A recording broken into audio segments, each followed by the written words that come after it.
Viva la información objetiva y profesional. A continuación, 11 Noticias, emisión estelar, en alta definición.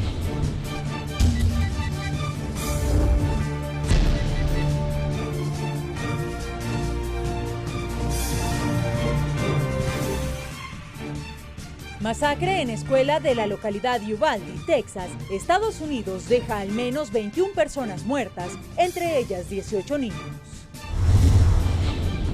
Asciende a 6 los hondureños fallecidos en naufragio ocurrido en costas de Veracruz, México. Persisten los golpes a la economía familiar. Hasta 6 lempiras incrementa la libra de los productos lácteos.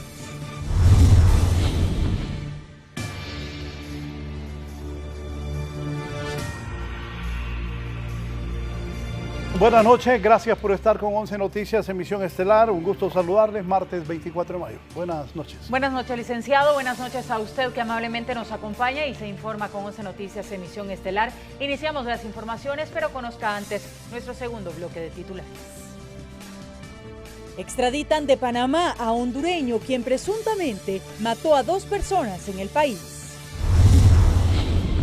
Copeco mantiene alerta verde en 5 departamentos y anunció el ingreso de otra onda tropical que pone en zozobra a pobladores de zonas vulnerables. Esto y más a continuación en 11 Noticias, emisión estelar. Vamos a iniciar las informaciones de esta noche con noticias internacionales. Conmoción en los Estados Unidos por el asesinato de al menos 18 niños y un maestro, esto en una escuela primaria localizada en Texas, a mano de un joven hispano que también fue abatido. Judith Bellino tiene el resumen.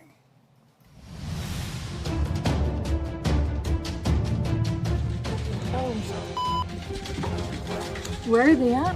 Al menos 21 muertos, 18 niños entre ellos, fallecieron en la peor masacre en una escuela primaria de Estados Unidos en los últimos 10 años, así lo informó el gobernador Greg Abbott, quien además dijo que el atacante era un habitante de la localidad. Se trata de un joven de 18 años, el que fue identificado como Salvador Ramos y quien fue abatido por la policía, y que antes de cometer la masacre habría publicado fotos de sus armas en una reconocida revista y que abrió fuego en la escuela primaria Robb de Uvalde, ubicada a unos 135 kilómetros al oeste de San Antonio, Texas. El tiroteo se produjo 4 años después de que una persona asesinara a 10 personas en la escuela secundaria Santa Fe en el área metropolitana de Houston. Una fuerte presencia policial rodeó la escuela que alberga a un poco más de 600 estudiantes. Oficiales con chalecos pesados desviaban el tráfico y agentes del FBI entraban y salían del edificio, que se encuentra en un barrio mayoritariamente residencial de casas modestas. La escuela primaria Robb es 90% hispana y su último día de clases iba a ser en esta semana. En el hecho también quedaron 2 policías heridos de bala, pero se espera que ambos sobrevivan. Y autoridades de la Casa Blanca informaron que el presidente Joe Biden fue informado del violento hecho cuando volaba de regreso de una gira de 5 días por Asia, quien además se comunicó con el gobernador Abbott para ofrecerle la asistencia que se requiera, al tiempo que la bandera de Estados Unidos ondea a media asta en la Casa Blanca. Para 11 Noticias, Judith Bellino. Lamentable, John Biden, presidente de Estados Unidos, ha colocado el siguiente tuit sobre esta masacre que se ha realizado en Texas. Dice lo que John Biden también ofreció ayuda. Dice, este tipo de tiroteos masivos rara vez ocurren en otras partes del mundo. ¿Por qué estamos dispuestos a vivir con esta carnicería? ¿Por qué seguimos dejando que esto suceda? ¿Dónde, en el nombre de Dios, está nuestra columna vertebral para tener el coraje de enfrentarlo? Es hora de convertir este dolor en acción, ha dicho el presidente John Biden luego de esta masacre en Texas. En otras informaciones, aumenta a 6 los hondureños que fallecieron en el naufragio ocurrido en las costas de Veracruz, en México. Voy a ir en vivo con mi compañera Odaly Urbina. Adelante, Odaly, detalles. Así es, buenas noches, licenciado y televidentes de 11 Noticias. Lamentablemente así lo ha confirmado autoridades mexicanas luego de que hace unas horas se encontraron en el Golfo de México, precisamente en el municipio de Agua Dulce, esto ubicado en el estado de Veracruz, México, en el río Tonalá, así conocido en ese sector. Fueron encontrados otros 3 cuerpos de hondureños luego de realizar esta embarcación, subirse a esta embarcación y buscar el sueño americano, en donde estas personas, alrededor de 11 personas, se trasladaban hasta llegar a otro sector para alcanzar el sueño americano. Sin embargo, estas personas, fue esta embarcación que perdió el control y prácticamente 4 de ellos, son 6 personas han fallecido, 4 fueron sobrevivientes y otra persona más aún por las autoridades locales está siendo todavía parte de la búsqueda por parte de las autoridades mexicanas. De inmediato escuchemos al coordinador Wilmer Paz, él es experto en temas de migración de Cancillería. Lamentablemente, pues hasta el día de hoy tenemos el reporte de 2 personas desaparecidas. Ahorita tenemos el reporte de 5 personas fallecidas y actualmente tenemos el reporte de 4 personas que fueron sobrevivientes. El día de hoy acabamos recientemente de tener conocimiento de 2 de las personas que estaban desaparecidas y se convirtieron en fallecidas, lamentablemente un niño de 3 años y otra persona de sexo masculino que no tenemos conocimiento de sus datos. Los datos de las personas fallecidas son Osman Javier Perdomo López, él es originario de San Pedro Sula. Oscar Alexander Argueta, también originario de San Pedro Sula. Tania Yadira Espinosa López, ella es originaria de Santa Rosa de Copán. Y dentro de las personas fallecidas está el menor de 3 años y la persona de sexo masculino, que no tenemos los datos. Luego las personas que son sobrevivientes: Francisco Castañeda, de 39 años, originario de Nueva Arcadia, Copán. Wilmer Edgardo Escoto III, él es originario de Choluteca, Orlin Mauricio Galdames, él es originario de Pinalejo. Y José Eduardo Perdomo Barahona, de 16 años, originario de San Pedro Sula. También tenemos los datos de una de las 2 personas que todavía se encuentran desaparecidas, que es la señora Tania Lisset Padilla Oviedo, y hay otra segunda persona que se encuentra desaparecida. La señora Tania es la madre del menor de 3 años que falleció lamentablemente. De acuerdo a las autoridades, licenciado, son 11 personas quienes estaban en la embarcación. Repetimos, por la importancia de la noticia, son 6 fallecidos en este naufragio en el Golfo de México, 4 que sobrevivieron y que fueron rescatados por pescadores y una persona que aún continúan en búsqueda en ese sector. Asimismo, licenciado, ya tenemos identificados algunas de las personas que han fallecido en este naufragio. Vamos a leerlos a continuación.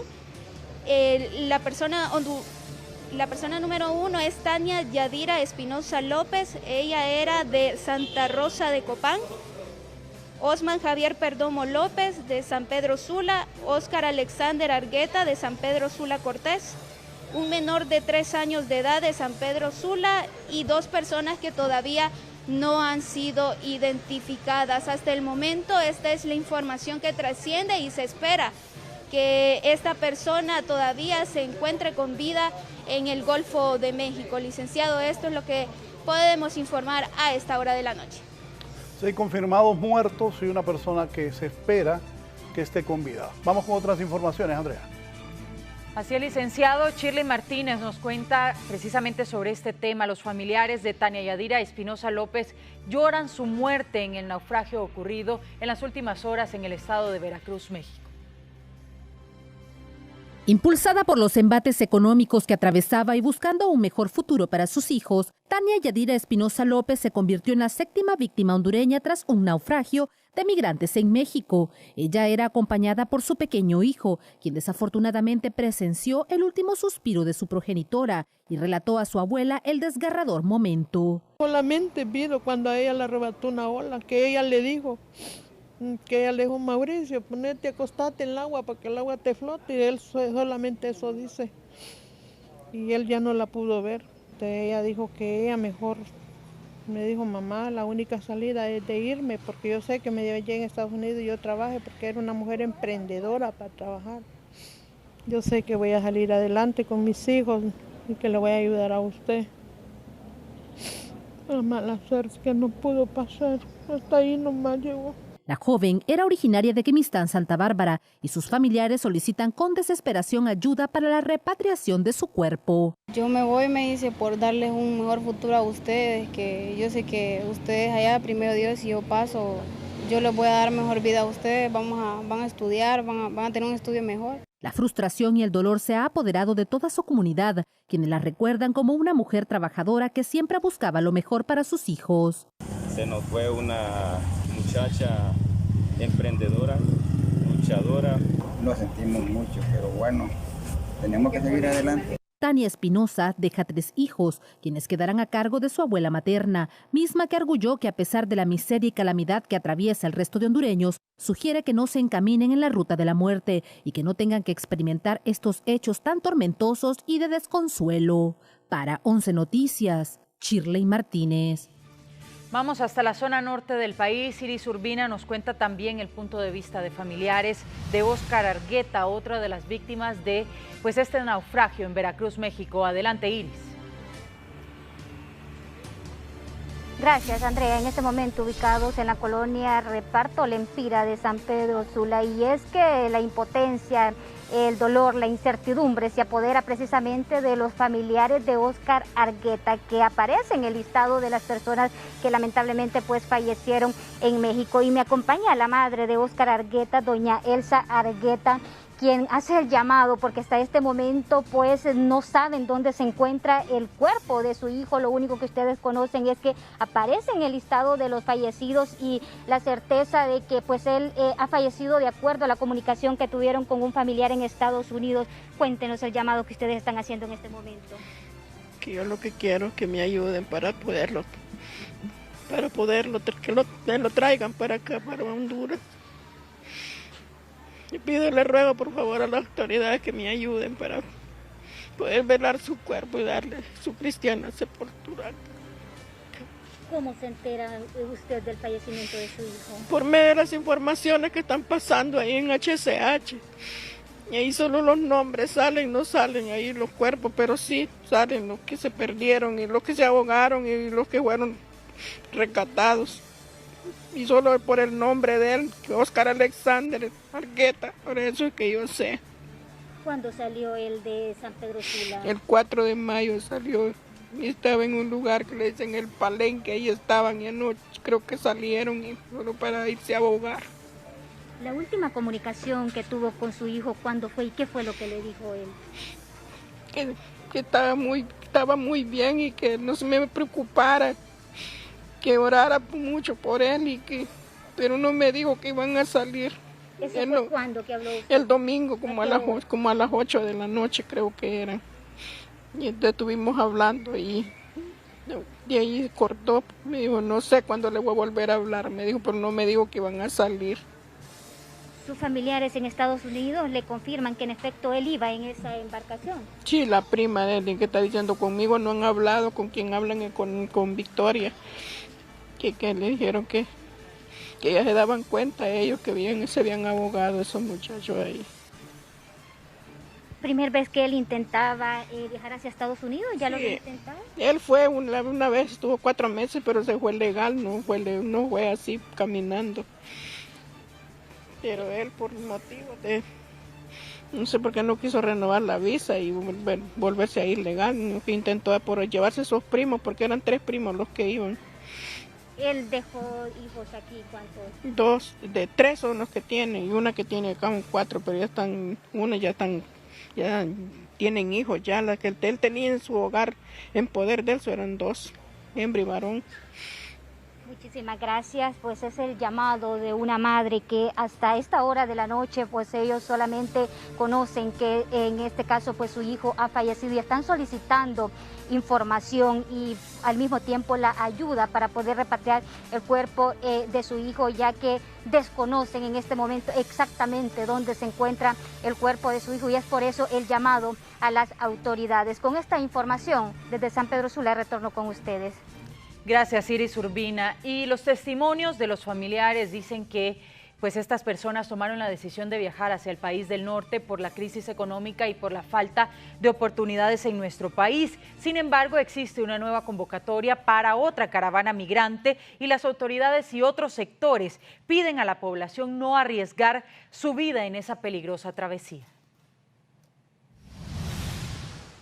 Diferentes organizaciones que defienden los derechos de migrantes, así como del gobierno de la República, llaman a la prudencia a la población para que no integren la nueva caravana que está prevista salga desde San Pedro Sula este miércoles ante las últimas muertes de hondureños en el temerario camino hacia los Estados Unidos. Hemos visto que las medidas antimigratorias, sobre todo Guatemala, México, pues no permiten el ingreso de personas de manera irregular. Hemos visto más bien que han sido objeto de represión y que mucha gente de vuelta en situación mucho peor de la que le tocó irse al momento que se inició la caminata. Nos sorprende cuando más del 85% de las personas que son deportadas nos dicen que van a regresar, que quieren intentar nuevamente, algunos incluso tienen 4 veces, 5. La gobernadora política de Cortés informó que se ha trabajado con los comités locales de los diferentes municipios para hacer conciencia de los riesgos a la ciudadanía. Pero esto no quiere decir que les va a garantizar pasar, aun cuando tengan niños en sus brazos o mujeres embarazadas, no garantiza. Por eso es que estamos teniendo en el Río Bravo la cantidad de muertes de hondureños y de muchas personas que migran. Hay municipios como Pimienta Cortés que, según el alcalde, familias enteras han emigrado y otros que se han quedado viven de las remesas. La persona tiene un motivo en particular que lo conduce a otro riesgo. Estamos viviendo momentos difíciles en el país. Teníamos una gran esperanza al ver cambio de gobierno con todo lo que había dicho, pero la situación está en peor. Así que cada quien debe de tomar su decisión de manera responsable. Para 11 Noticias, Gerlin Díaz.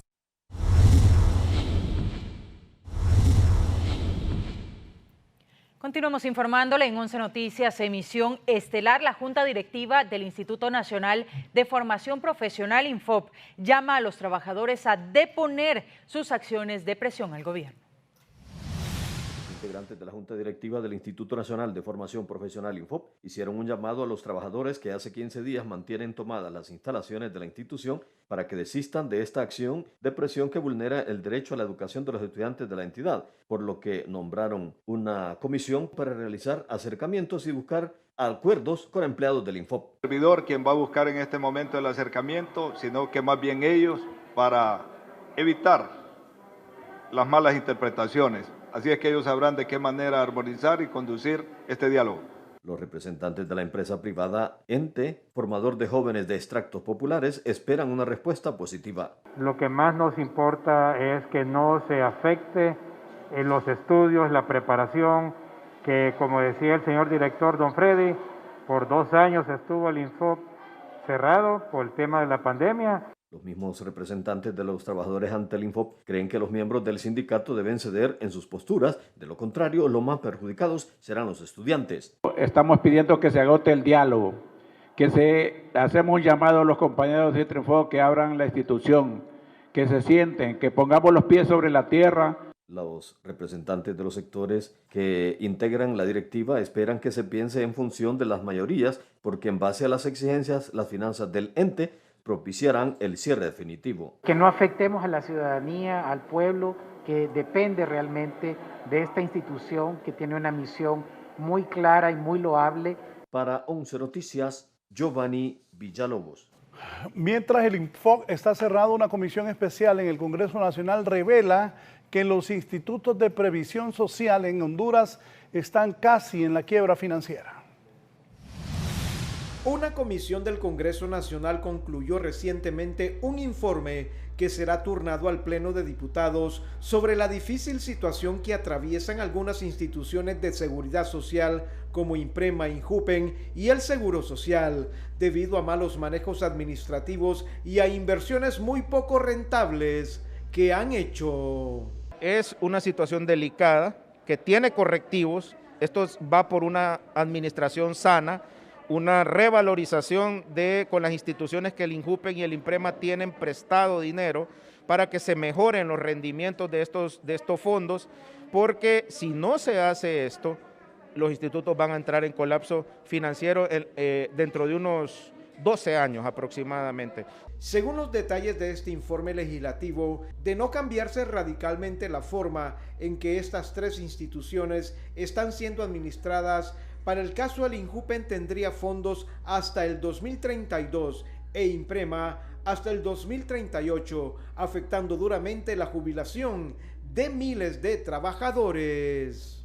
Se requiere de forma urgente que se haga una reingeniería en estos institutos y aparte de eso, hacer una auditoría forense para conocer en situ realmente cómo está la situación y deducir responsabilidades. ¿Qué significa eso? Una mala administración, una intención inadecuada de administrar incorrectamente en beneficio de otros. Por lo tanto, debe ser transparente.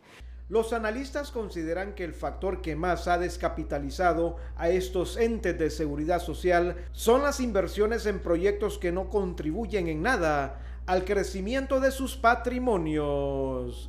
Guillermo Paz Manueles, 11 Noticias.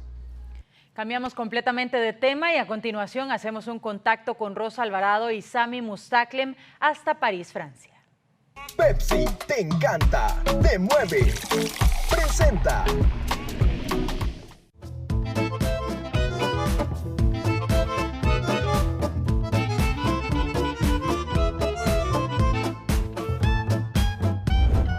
Muy buenas noches, compañeros, un gusto saludarles desde París, la ciudad del amor, de la moda, los lujos y también del buen fútbol. Estamos a 4 días que se juegue la final de la UEFA Champions League entre Real Madrid y Liverpool. Nosotros con Rosa vivimos hoy una jornada espectacular. Definitivamente que hemos llevado todo lo que hemos estado viviendo a través de las diferentes redes sociales de Canal 11 y por supuesto a través de la pantalla de Canal 11 que también pueden ver a través de nuestro Facebook, a través de nuestra página web, y lo bonito que ha sido vivir esta experiencia porque no únicamente nos hemos dedicado en el tema futbolístico también, porque andamos haciendo periodismo investigativo en la cocina parisina, ¿verdad, Sammy? Es correcto, pero en lo que respecta a fútbol, hoy Rosa tuvo el gustazo, por ejemplo, de asistir. Es un lujo que muchos quisiéramos siempre en Honduras, conocer y recorrer, vivir la experiencia dentro de una tienda oficial de un equipo de fútbol, el PSG, que es el equipo de moda aquí en París, obviamente, lleno de camisetas de Mbappé, lleno de tazas de Messi y muchos artículos oficiales. Muy bonita la tienda oficial del PSG. Para toda la familia, o sea, hay de todo un poquito, pero de eso les vamos a hablar más adelante porque también hay que hablar acerca de ese partido que se viene este próximo sábado, señores. 9 de la noche, hora de acá. Por primera vez vamos a disfrutar de un partido, una noche mágica de la Champions, y usted también lo va a poder disfrutar de todo ese ambiente. Ya comenzarán a venir todos los aficionados, tanto de Real Madrid como de Liverpool, a disfrutar acá en las ciudades de París, y también estaremos llevándoles información sobre ello. Estén pendientes, 4 días nada más faltan. A partir de mañana ya se empiezan a calentar la previa, ¿verdad? Con el partido se vienen los aficionados de Real Madrid-Liverpool que comienzan a llegar y en vísperas de este gran choque entre dos gigantes del continente europeo. Bueno, un Liverpool que ha ganado 6 veces este torneo, un Real Madrid que ha sido 13 veces campeón de Europa, estamos hablando del rey de copas, y un Karim Benzema que le tiró su riflazo hoy a Kylian Mbappé, y esa ha sido la noticia acá, porque sabemos que Kylian Mbappé se va a quedar, desde el sábado pasado lo anunciaron, luego lo presentaron también en el Parque de los Príncipes, pero sus compañeros su compañero, ¿no?, que probablemente en un futuro llegase a ser Karim Benzema, no estaba nada contento. Entonces ese, como quien dice, fue la plática o el chisme de hoy acá en París. Muy bien, esto y mucho más ha pasado en París. Los invitamos a que se mantengan pendientes de la programación de Canal 11, día y noche. En todo momento estamos informando sobre las últimas novedades. Estamos adelantados 8 horas y nosotros siempre estaremos ahí para traer la previa de la final de la UEFA Champions League en una cobertura especial. Pero antes de irnos tenemos que agradecerle a Pepsi, porque es gracias a Pepsi que nosotros estamos en París, Rosa. Bueno, y disfruten su Pepsi durante esos 90 minutos de Champions que vamos a vivir desde el Estadio de Francia, porque hay que vivir cada emoción, cada gol y gritarlo con una Pepsi en la mano. Anda por tus Pepsis bien heladas, pero sobre todo compartilas en la previa y compartilas en la final de la UEFA Champions League, porque Pepsi te encanta. Te mueve. Saludos.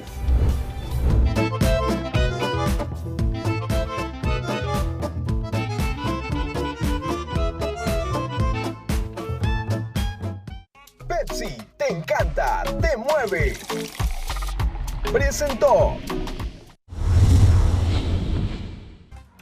La guerra en Ucrania disparará la pobreza y la crisis alimentaria en América Latina y el Caribe por el aumento en los precios. En una región impactada aún por la pandemia, lo advirtió así este martes el Programa Mundial de Alimentos PMA de la ONU. Millones de personas podrían verse empujadas a la pobreza y a la inseguridad alimentaria si continúa el conflicto en Ucrania, declaró Lola Castro, directora para América Latina y el Caribe del Programa Mundial de Alimentos con sede regional en Panamá. Según esta agencia de las Naciones Unidas, actualmente la inseguridad alimentaria afecta al menos 9.3 millones de personas en los países latinoamericanos, cifra que en el peor de los casos podría ascender a 13.3 millones si la guerra continúa sin cesar. Los precios de las materias primas y de la energía han aumentado por el conflicto en Ucrania. El aumento de la inflación alimentaria amenaza a la región, con varios países muy dependientes de las importaciones de cereales, especialmente las islas del Caribe, alerta el Programa Mundial de Alimentos. Este ha sido un informe para 11 Noticias.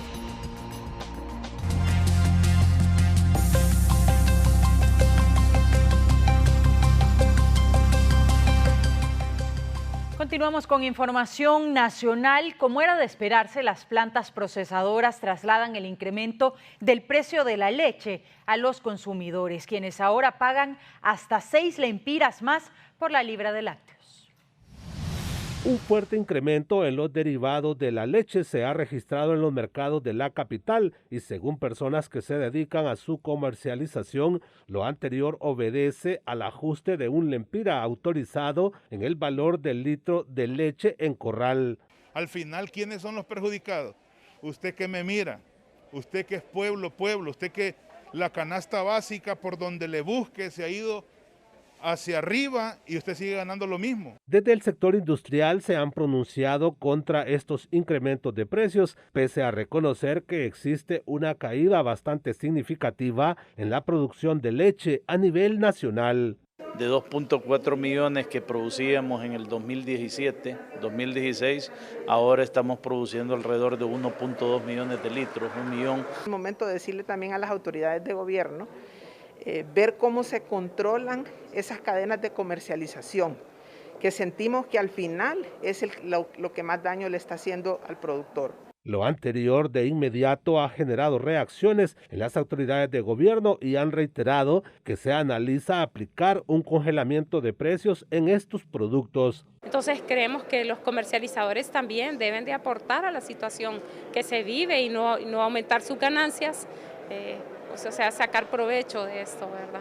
Estos son algunos de los aumentos registrados. El queso fresco incrementó 4 lempiras la libra y su nuevo precio es de 48 lempiras. El quesillo incrementó 4 lempiras y pasó a costar 46 lempiras. Asimismo, la mantequilla incrementó 6 lempiras su precio y su nuevo costo es de 36 lempiras. Para 11 Noticias, Víctor Valladares. En otro tema, miembros de la Cámara de Comercio e Industrias de Cortés están recomendando a las autoridades del gobierno reorientar el subsidio de los carburantes para bajar los costos de operatividad de la industria. Desde la Cámara de Comercio e Industrias de Cortés recomiendan al gobierno reorientar los subsidios vigentes como una medida urgente para bajar la presión inflacionaria y reducir los costos en las empresas. La pandemia del COVID nos dejó muy afectados también económicamente y el peor de los elementos aquí es esta crisis energética mundial, porque la crisis ha estado afectando desde el costo de transporte marítimo, costo del transporte por fletes, los combustibles están a precios históricos en toda Centroamérica y por otro lado también el costo de la energía eléctrica se ha aumentado. La propuesta es respaldada por representantes del Colegio Hondureño de Economistas, que además consideran oportuno hacer una readecuación del gasto público en su totalidad. De lo que se ha estado pidiendo en los últimos años ante la situación de crisis, ver entonces que el sacrificio lo hagamos todos. Entonces, en ese sentido, el aumentar gasto corriente, la infraestructura del Estado, todo esto más bien está afectando negativamente y presiona más por el tema inflacionario. En el Consejo Hondureño de la Empresa Privada, además, han advertido que el país podría estar expuesto a enfrentar una devaluación acelerada de la lempira frente al dólar, lo que podría agravar la situación de las empresas y los ciudadanos. El Banco Central, al no contar con un nivel de reservas más o menos alto como el que ha mantenido hasta ahora, sea incapaz de influir en el tipo de cambio y eso podría tener algún efecto negativo. En la actualidad, el gobierno mantiene subsidios en la tarifa eléctrica y en los derivados de los combustibles, además en algunos aranceles como la tasa de importación en algunas materias primas. Para 11 Noticias, Víctor Valladares. A continuación le presentamos nuestra nota positiva. La noticia positiva es presentada gracias a Grupo Vanguardia. Anunció este día los nombres de los periodistas, comunicadores sociales, caricaturistas y fotógrafos que fueron galardonados con los premios del Poder Legislativo con motivo de la celebración del Día del Periodista Hondureño, que tendrá lugar este 25 de mayo de 2022. Entre los galardonados está el veterano periodista Donovan Galicia, quien por más de 48 años se ha dedicado a la labor de informar de manera ética y profesional. El Congreso Nacional de la República tiene el honor de comunicar la concesión de los premios parlamentarios de periodismo 2022 a varios profesionales de comunicación distinguidos por sus brillantes ejecutorías en el ejercicio de tan noble labor en beneficio de la sociedad hondureña. Realmente es importante recibir estos galardones porque eso te impulsa mayormente a salir adelante en lo que es esta profesión tan sacrificada como es el periodismo. Te voy a decir que llevo 47 años ejerciendo el periodismo nacional desde 1974, si la memoria no me falla, desde el 74 estoy con esa venita. Ya traía la vena de ser periodista y realmente he luchado contra familia, he luchado contra todo y es importante desarrollar lo que a uno le gusta.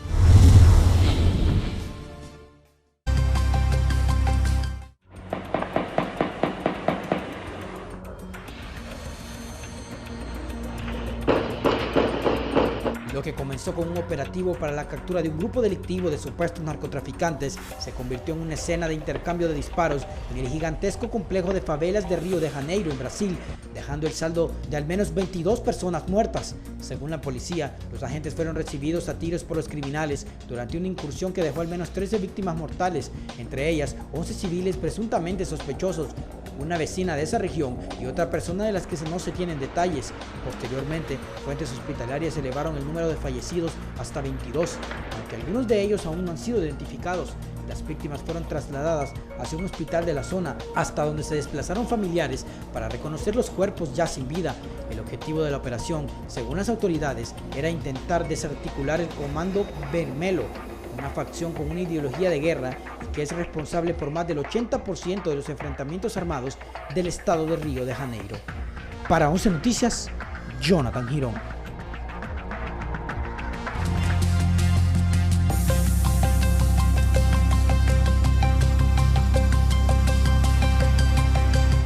Continuamos con las noticias. Han extraditado desde Panamá a un hondureño que supuestamente habría matado a 2 personas aquí en el país.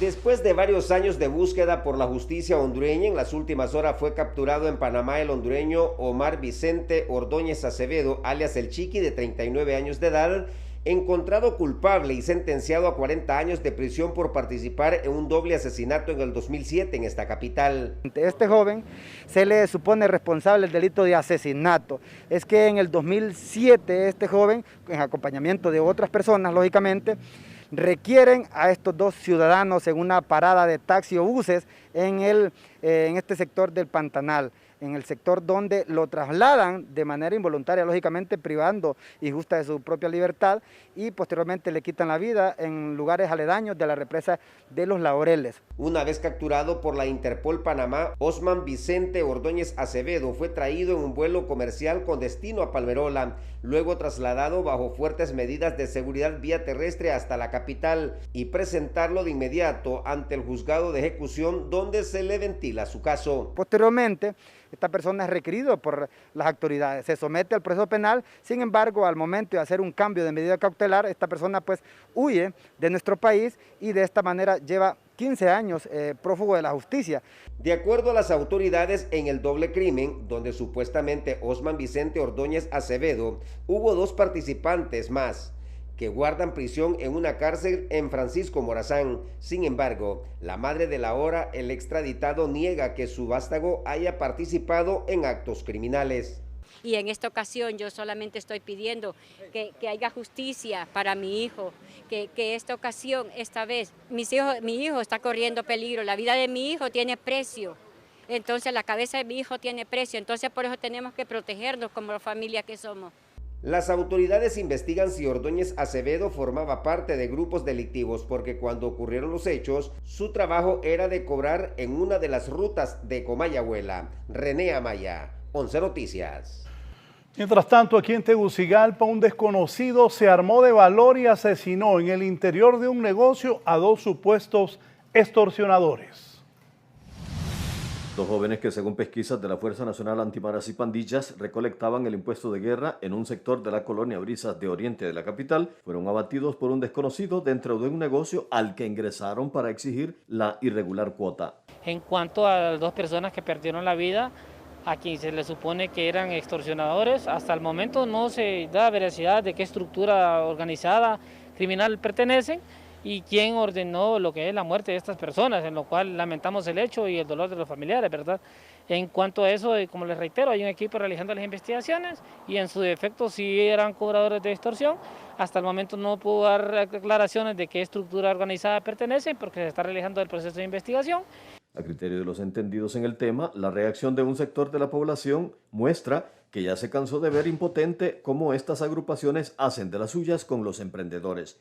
Entonces la gente decide tomar la justicia por su mano, ¿verdad? Porque recordemos que la situación del país, en general, la economía mundial no es nada favorable en este momento para los negocios y mucho menos para estar pagando flagelos de este tipo, de la poca utilidad que queda al final del ejercicio mercantil de las empresas. Entonces, pues vemos casos como estos donde, como le digo, la gente en la desesperación y la impotencia decide tomar la justicia por su mano. Otros creen que tomarse la justicia por sus propias manos puede generar otro tipo de reacciones, por lo que se deberá dejar en las manos de las autoridades para que sean estas las que realicen las diligencias necesarias que culminen con sentencias condenatorias. Para 11 Noticias, Giovanni Villalobos. Elementos de la policía capturaron en Omoa Cortés a un supuesto miembro de la MS-13 de nacionalidad salvadoreña, quien ingresó de manera irregular al país por un punto no autorizado en el departamento de Ocotepeque. Se verificó con autoridades salvadoreños y tiene antecedentes por tentativa de homicidio y se presume pretendía salir del territorio hondureño y llegar a Belice. Nacionalidad salvadoreña y está siendo solicitado por las autoridades policiales de ese lugar, ya que se le supone responsable de lo que es la comisión del delito de homicidio en su grado de ejecución de tentativa.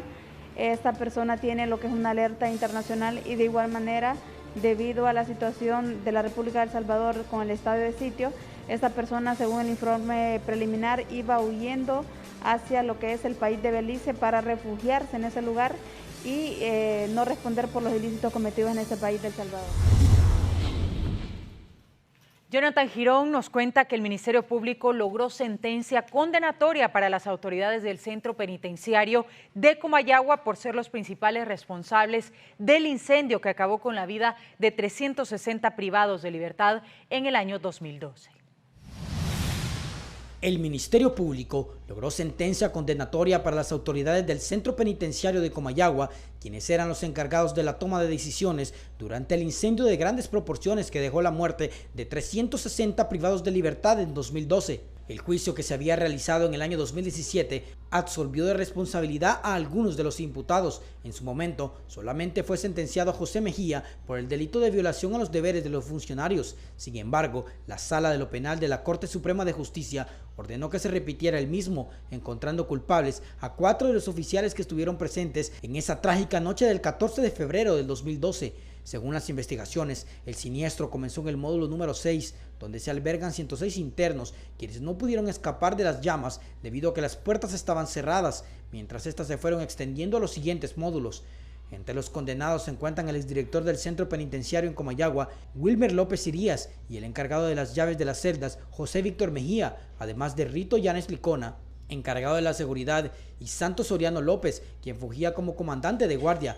Las pruebas de la Fiscalía indican que los imputados debían salvaguardar la vida de los privados de libertad. No obstante, entre ellos se enfocaron a asegurar el perímetro y no incumplir su responsabilidad de velar el bienestar de los presidiarios, acción que derivó en las más de 360 víctimas. La audiencia de individualización de la pena fue programada para el 17 de julio del 2022 en el Tribunal de Sentencia de Comayagua, en el que el Ministerio Público solicitará la pena mínima por el delito de homicidio, que suma por los 360 víctimas 1.800 años de cárcel para el exdirector del Centro Penal y el encargado de las llaves. Para 11 Noticias, Jonathan Girón. Bien, continuamos informando. Diversos sectores demandan que se esclarezca todas las anomalías ocurridas en las pasadas administraciones de la OAVI. El exdirector de la Oficina Administradora de Bienes Incautados, Ernesto Ruiz Nieto, recibió auto de formal procesamiento por el manejo de forma irregular de un lote millonario de 136 joyas y 258 relojes incautados según la Fiscalía. Caso que demuestra que esto es solo la punta del iceberg de la piñata que han hecho desde la OAVI con los bienes asegurados, señala este experto en derecho penal. Vehículos a precios de gallo muerto, les vendieron ganados a precios irrisorios, a 5.000, 6.000, 7.000 lempiras, ganado de alta genética que costaba 50.000, 100.000, hasta 250.000 lempiras, un toro de cría, un padrón de cría. También vendieron un avión, creo, por $150.000 o $50.000, creo, en su momento. Por eso es que hay que irnos más allá. Y lo único que es tan fácil, me diría, pero es que los bienes es muy difícil encontrarlos. No, pero hay que ir a revisar todos los procesos que se encuentran en privación de dominio. Otros conocedores de la materia recomiendan una auditoría forense expedita para saber a ciencia cierta el paradero de todos los millones que han sido mal administrados de esta dependencia adscrita a la Presidencia de la República. Diseñar un esquema que ponga orden a partir de ahora, que si antes sucedieron cosas insólitas que no sucedan con los actuales y tomar preventivamente cualquier acción. El desfile no debe ser solo para este exdirector, sino para todos aquellos que hayan hecho fiesta con los bienes muebles e inmuebles confiscados, afirman desde sociedad civil. Que el Ministerio Público debe de actuar con el proceso investigativo, por un lado, y administrativamente el Tribunal Superior de Cuentas, que tuvo que haberlo hecho de manera preventiva y en este momento con auditorías post. Este nido de corrupción debe ser develado con nombres y apellidos, concluyen los entrevistados. Para 11 Noticias, Kimberly Espinosa.